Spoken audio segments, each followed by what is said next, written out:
Laurent, on va voir tout à l'heure défiler sur les Champs-Élysées au moins 6000 soldats, des blindés, des pièces d'artillerie, dans le ciel des avions, des hélicoptères. Ça, c'est la vitrine. En le regardant, on va se dire, mais combien ça coûte tout ça? Alors, la réponse, c'est que notre armée coûte cher. Il faut dire les choses.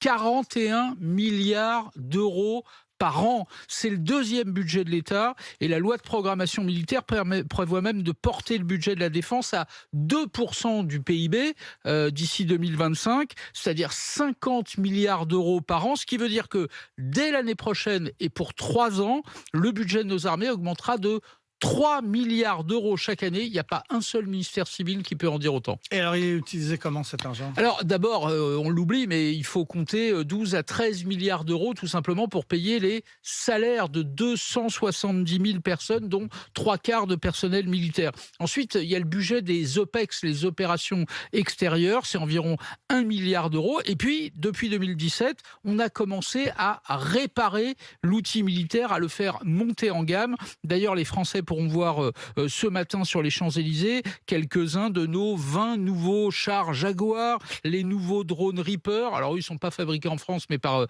des Américains. Et puis au total, 36 milliards d'euros de commandes militaires qui soutiennent, là pour le coup, notre industrie française. C'est la livraison, par exemple, de 245 véhicules blindés, 8 hélicoptères, une frégate, un bâtiment ravitailleur de force, un sous-marin type Suffren, des drones, des satellites, j'en passe. Et pourtant, on n'arrête pas d'entendre les militaires qui se plaignent toujours. Bah oui, mais enfin c'est le jeu. Si vous voulez obtenir des crédits, il faut pleurnicher un petit peu, c'est normal. Mais c'est vrai aussi que face au nouveau conflit, l'armée française a des faiblesses à combler. Tiens, par exemple, quand Paris livre 18 canons César à l'Ukraine, eh ben c'est le quart de notre stock, donc ça veut dire que vous vous affaiblissez.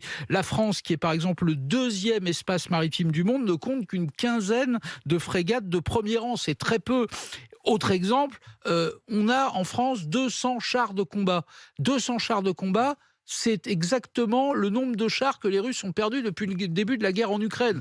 Donc c'est extrêmement faible. Alors justement, cette guerre en Ukraine, est-ce qu'elle a des conséquences sur le budget des armées françaises? Alors, faut être honnête, elle n'occasionne pas de réduction budgétaire, mais en revanche, des réaffectations. Oui, quand on livre des armes lourdes à l'Ukraine, on vide nos propres stocks. Il faut donc les reconstituer. Mais surtout, depuis le début de l'invasion en Ukraine, la France s'est réinvestie dans l'OTAN. Il y a plus de 350 de nos soldats qui ont ainsi été déployés en Roumanie, des missiles français positionnés sur la mer Noire, 200 fantassins, 4 Mirages détachés en Estonie. Nos propres avions patrouillent presque quotidiennement au-dessus de l'espace aérien polonais et à l'est de l'Europe. Et évidemment, tout cela a un coût en hommes et en matériel. Il y a tout juste un mois, Emmanuel Macron a demandé au nouveau ministre de la Défense, Sébastien Lecornu, et au chef d'état-major des armées, on en parlait tout à l'heure, Thierry Burkhardt, de réévaluer la loi de programmation militaire. En gros, pour savoir s'il ne fallait pas dépenser plus. Et le président de la République, hier encore,